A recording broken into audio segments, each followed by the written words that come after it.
Sir வணக்கம். Sir சர்வதேச ஆண்கள் தினம் சார் இன்று.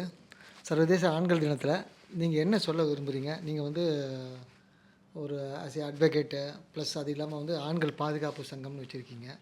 அது சம்மந்தமாகவும் சொல்லிவிடுங்க. இன்றைக்கி சர்வதேச ஆண்கள் தினத்துக்காக என்ன சொல்ல விரும்புகிறீங்க? வணக்கம். அனைவருக்கும் சர்வதேச ஆண்கள் தின நல்வாழ்த்துக்களை தெரிவித்துக் கொள்கிறேன். இன்றைய தினம் ஆண்கள் தினத்தை கொண்டாடி கொண்டிருக்கிற நாம் பெரும்பாலான பத்திரிகைகள், ஊடகங்கள் அனைத்துமே இந்த தினம் ஆண்கள் தினத்தை பற்றி பேசி கொண்டிருக்கின்றன. ஆனால் ஒரு 18-20 ஆண்டுகளுக்கு முன்பாக நாங்கள் ஆண்கள் தினத்தை கொண்டாடுகின்ற பொழுது அனைத்து தரப்பு மக்களும் ஆண்கள் உட்பட எங்களை பார்த்து சிரித்த காலங்கள் உண்டு. ஆனால் இன்றைய தினம் அனைத்து ஆண்களும் இதை கொண்டாடுகின்ற நிலையில் வந்திருக்கின்றார்கள். பெண்களும் ஆண் பாலின விரோத மனநிலை இல்லாத பெண்களும் இந்த நிகழ்ச்சியை கொண்டாடுகின்ற நிலையில் இன்றைய தினம் வந்திருக்கின்றார்கள் என்பதை இந்த நேரத்தில் தெரிவித்துக் கொள்கிறேன். ஆண்கள் பாதுகாப்பு என்பது தமிழகத்தில் பொறுத்த வரைக்கும் ஆண்டுக்கு 10,000 ஆண்கள் தற்கொலை செய்து கொள்கிறார்கள். ஆனால் அந்த 10,000 திருமணம் ஆண்களுக்கு என்ன காரணத்துக்காக தற்கொலை செய்து கொள்கிறார் என்று வழக்கு முடித்து வைக்கப்படுகிறது என்று சொன்னால், குடிப்பழக்கம் இருந்தது, வயிற்று வலி இருந்தது, கடன் தொல்லை இருந்தது, இது போன்ற காரணங்களுக்காக அந்த வழக்குகள் முடித்து வைக்கப்படுகின்றது. ஒரு பெண் திருமணமாகி 7 ஆண்டுகளுக்கு உள்ளாக தற்கொலை செய்து கொண்டாலோ மரணம் அடைந்தாலோ அந்த பெண் குறித்த விசாரணை நமக்கு வந்து ஆடியோ விசாரணை பண்ணி அது தற்கொலையா அல்லது கொலையா இல்லை தற்கொலை தூண்டினார்களா என்று ஒரு ரிப்போர்ட்டு கொடுத்து தான் அதை முடித்து வைக்கிறாங்க. ஆனால் ஒரு ஆண் தற்கொலை பண்ணாலோ அதுக்கான எந்தவித விசாரணை நடைபெறுவது கிடையாது. இது வந்து ஒரு பாலியல் பாகுபாடு என்பதை தமிழ்நாடு ஆண்கள் பாதுகாப்பு சங்கம் மிக தெளிவாக முன்பிருந்தே சொல்லி வருகிறது. அது மட்டும் இல்லாமல் பெண்கள் தொடர்ந்து சட்டத்தை அவர்களுக்கு சாதகமாக பயன்படுத்தி கொண்டு ஆண்களை பழிவாங்குகின்ற ஒரு மனநிலை இருக்கிறார்கள். அது வந்து புகார் கொடுக்கின்ற பெண்கள் மட்டும். புகார் கொடுக்கின்ற பெண்கள் வந்து உண்மையில் பாதிக்கப்பட்ட பெண்கள் வருவதில்லை. இதை வந்து நான் சொல்லவில்லை.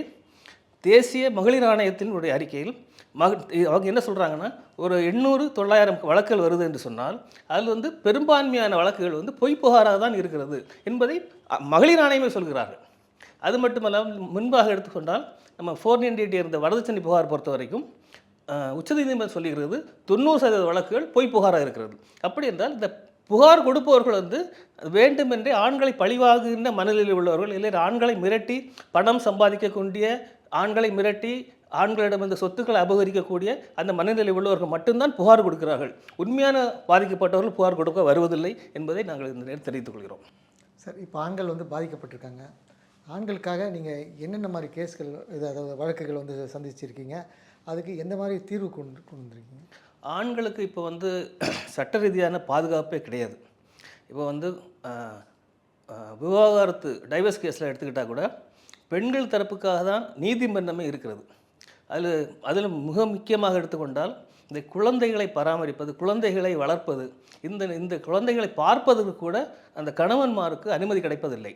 என்ன காரணம்னா, 5 வயது வரை அந்த குழந்தை வந்து தாயின் பராமரிப்பில் இருக்க வேண்டும் என்று நீதிமன்றம் விட்டு வருது. குழந்தை பிறந்து குழந்தை காட்டாமலே சென்று விடுகிறார்கள். 1 வயதில் எடுத்து சென்று விடுகிறார்கள்.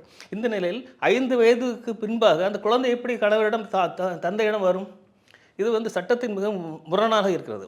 அது ஒரு விசிட்டிங் ரைட்ஸ் என்று போட்டு அந்த குழந்தையை பார்ப்பதற்காக அது உத்தரவை வாங்கி கொண்டு அந்த கணவன் அந்த தந்தை சென்றால் அங்கே வந்து ஒரு தேவையற்ற பிரச்சனைகளை ஏற்படுத்தி அந்த கணவனை அடித்து இது ஒரு கிரிமினல் வழக்காக கொண்டு வந்துவிட்டு அதுக்கு முன்பாக அந்த குழந்தையை காட்ட முடியாத என்ற நிலையை கொண்டு வந்து விடுகிறார்கள். இப்படியாக ஆண்கள் மனரீதியாக பாதிக்கப்பட்டு பல ஆண்கள் வந்து இந்த குழந்தை மீது உள்ள பாசத்தினால் குழந்தையை பார்க்க முடியாமல் தெருவில் மனநோயாளியாக இருந்து கொண்டிருக்கிறார்கள். சார், நீங்கள் சந்தித்த கேஸ்லேயே டிஃப்ரெண்ட்டான வழக்குனா என்ன இருக்கும்? இந்த பெண்கள் சம்மந்தமாக கம்ப்ளைண்ட் கொடுத்துருப்பாங்க. இப்போ போலீஸ் ஸ்டேஷன் போனால் கூட ஆண்களுக்கு வந்து சரியான பாதுகாப்பு இல்லை. அதே மாதிரி அது அவங்களோட நடத்துகிற விதங்களே சரியில்லைன்ற மாதிரி சொல்கிறாங்க.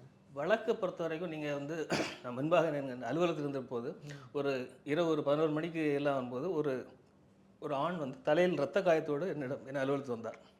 அந்த வழக்கில் நாங்கள் வந்து புகார் கொடுக்கும்போது அந்த மனைவியுடைய நண்பரும் சேர்ந்து அவரை அடித்ததாக புகார் கொடுத்தோம். அந்த புகார் பதியப்படவே இல்லை. கடைசியாக அந்த பெண்ணுக்கு சாதகமாகத்தான் அந்த தீர்ப்புகள் வந்தது. அந்த கணவர் வந்து அந்த வீட்டிலிருந்து விரட்டப்பட்டார். எப்படி விரட்டப்பட்டார் என்றால், அந்த மனைவிக்கு மனைவி வந்து கொண்டு வந்த பணத்தில் முதலீடு சேர்ந்து பாதி பணம் அந்த அவருடைய முதலீடு அந்த வீடு வாங்கப்பட்டது என்பதற்காக அந்த வீடு 2 பேரும் சேர்ந்து வாங்கிய வீடு. ஆனால் அந்த கணவர் அங்கிருந்து விரட்டப்பட்டார். ஆனால் அந்த சிவில் கேஸ் நடந்துட்டு இருக்கு, அது முடியலை, அது இப்போதையெல்லாம் முடியாது. ஆனால் இப்போ அது முடியாட்டா கூட அந்த வழக்கில் இப்போ உடனடி தீர்வு யாருக்கு கிடைத்ததுன்னு சொன்னால் அந்த பெண்ணுக்கு தான் கிடைத்தது. அந்த இடத்தை என்ஜாய்மெண்ட் பண்ணுறது யார்? அந்த பெண். அந்த வழக்கில் வீட்டை விட்டு வெளியில் இருப்பது ஆண். சரி சார், இப்போ வந்து சினிமாவில் பார்த்தீங்கன்னா நடிகை இப்போ நயன்தாரா, தனுஷ் இந்த பிரச்சனை போயிட்டுருக்கு. இப்போ நயன்தாராக்கு மொத்த நடிகைகளுமே வந்து சப்போர்ட்டாக இருக்காங்க. என்னென்னா அவங்களுக்கு வந்து ஆதரவாக குரல் கொடுக்குறாங்க.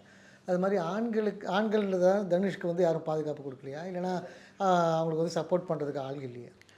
எப்போதுமே வந்து பெண்கள் பாதிக்கப்பட்டது மாதிரி ஒரு தோற்றத்தை உண்டு பண்ணாலே உடனடியாக ஒரு 4-5 பெண்கள் வந்து அவர்களுக்கு ஆதரவு அளிப்பது சாதாரணமானது. அது வந்து நடந்து கொண்டு தான் இருக்கிறது. அது வந்து திரையுலகுக்கு வந்து விதிவிலக்கல்ல. இந்த நயன்தாரா மேட்டரை பொறுத்த வரைக்கும் அது உள்ளபடி விசாரித்தோம் என்று சொன்னால் நயன்தாரா மீது தான் தவறு இருக்கிறது. அனைவருக்குமே தெரியும். அதை சட்டத்தை ஒழுங்காக தெரிந்தவர்களாக இருந்தாலும் அது உண்மை நடந்தது என்ன வந்து விசாரித்தாலும் தெரிந்துவிடும். ஒரு பொருள் என்னுடையது, அதை நான் கொடுக்க வேண்டுமா வேண்டாமா என்பது முடிவு செய்வது நான் தான். அது வந்து எனக்கு தரவில்லை என்றால் நீங்கள் வந்து என்ன ஒரு வார்த்தையை மகிழ்த்து மகிழ், அதெல்லாம் மகிழ்த்து மகிழ்வது அவங்கவுங்க விருப்பத்தை பொறுத்தது. நீங்கள் என்ன கம்பல் பண்ணக்கூடாதுல்ல. அப்போ வந்து என்னுடைய பொருளை கொடுக்க மாட்டேங்கிறது வேறு விஷயம். அதுக்காக வந்து அவங்க பொது வெளியில் வந்து இவரை வந்து இது மாதிரியாக தரைகுற வார்த்தைகளை உபயோகப்படுத்தி விட்டது வந்து தண்டனைக்குரிய குற்றம். அது ஒன்று. இன்னொன்று, பெண்களுக்காக அவங்க அத்தனை நடிகைகளும் வந்து சேர்ந்துருக்காங்க. சரி இவர் ஒரு பாதிக்கப்பட்டிருக்கார் அப்படிங்கிறது அந்த அவங்களுக்குள்ள தயாரிப்பாளர்களுக்கு தெரியும். எத்தனையோ தயாரிப்பாளர்கள் தங்களுடைய படத்திலிருந்து ஒரு காட்சியை கொடுப்பார்களா, அவர்கள் கூட இதுக்காக ஒரு குரல் கொடுக்கவில்லை என்பது வந்து ஆண் சமுதாயத்தை பொறுத்தவரை நான் நினைக்கிறது தவறான கருத்தாக பார்க்குறேன். இப்போ நீங்கள் ஆண்கள் பாதுகாப்பு சங்கம் வச்சுருக்கீங்க, நீங்கள் என்ன சொல்ல விரும்புகிறீங்க நயன்தாராக்கு? நயன்தாராவுக்கு வந்து என்னை பொறுத்தவரையில் நம்ம இப்போ புதியதாக கொண்டு வரப்பட்ட பிஎன்எஸ்எஸ் சட்டத்தின்படி 223 படி அவங்களுக்கு மேலே வழக்கு தொடர்ந்து கிரிமினல் ஆக்ஷன் எடுக்கிறதுக்காக தனுஷுக்கு நான் வந்து வேண்டுகோள் எடுக்கிறேன். இப்போது ஆணுக்கும் பெண்ணுக்கும் விவாகரத்து வரும்போது ஆண் தான் வந்து பெண்ணுக்கு வந்து ஜீவனாம்சம் வழங்க வேண்டியதாக இருக்குது.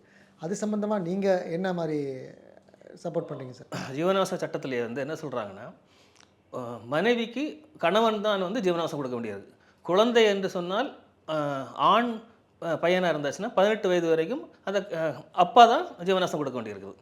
பெண் குழந்தையாக இருந்தால் திருமணமாகும் வரைக்கும் அந்த தந்தை தான் கொடுக்க வேண்டியிருக்குது. இப்போ ஆணும் பெண்ணும் சமம் என்று சொன்னால் அந்த பெண் இப்போ நிறைய பெண்கள் வேலை பார்க்குறாங்க, அவங்க பாதி கொடுக்க வேண்டியது தானே. நீங்கள் என்ன எதுவுமே வந்து நீங்கள் செய்ய மாட்டீங்க, ஆனால் வந்து நாங்கள் சட்டம் மட்டும் சமமாக இருக்குது, எங்களுக்கு தான் போராட்டம், எங்களுக்கு தான் வந்து சட்ட சமம்னா என்ன? இது எந்த விதத்தில் நியாயம்? அது சம்மந்தமாக நீங்கள் ஏதாவது வழக்கு தொடுத்துருக்கீங்களா? இல்லை, இது சட்டத்தான். இது வந்து அரசாங்கம் தான் மாற்றணும். இன்னைய நிலத்தில் ஆண்கள் தினம் வந்து இப்போ கொண்டாடக்கூடிய அளவில் வரும். இப்போ எங்களுடைய கருத்துக்களை தெரிவிக்கிறோம். இது ஆட்சியாளர்களிடம் தெரியப்படுத்தி கொண்டிருக்கிறோம். இன்னைக்கு நாங்கள் வந்து மனு கொடுத்துருக்குறோம். இதெல்லாம் வந்து ஆட்சியாளர்லாம் தெரிந்து அவங்க சட்டம் இயற்ற வேண்டும். சட்டத்தை ஏற்றி தான் ஆணும் பெண்ணும் சமமான சட்டத்தை ஏற்ற. இப்போ வந்து நான் எதற்காக இன்னொரு விஷயத்தையும் சேர்த்து சொல்கிறேன். இப்போ பாலியல் குற்றங்களில் கள்ளத்தோட்டம் இதில் மாட்டிக்கிட்டால் கூட அந்த பெண்ணுக்கு தண்டனை கிடையாது, ஆணுக்கு மட்டும்தான் தண்டனை கொடுக்கணும். பெண்ணை வந்து வீக் ரிசர்ச்னு சொல்லி அவங்கள வந்து விடுதல் பண்ணுறாங்க. நான் என்ன சொல்கிறேன்னா, ஒரு 2 பேரும் சேர்ந்து ஒரு தவறான உறவு, முறையற்ற உறவு ஏற்படுறாங்கன்னா 2 பேருக்கும் சேர்த்து தண்டனை, அது ஒரே மாதிரியான தண்டனை, அது கடுமையான தண்டனை கொடுப்பதற்கான ஒரு சட்டத்தை அரசாங்கம் இயற்ற வேண்டும். அதே மாதிரி தான் ஜீவனாம்ச வழக்குகளையும் 2 பேருக்குமான ஒரு பொதுவான சட்டத்தை அரசாங்கம் இயற்ற வேண்டும் என்பது எங்களுடைய தமிழ்நாடு ஆங்கில பாதுகாப்பு கோரிக்கை.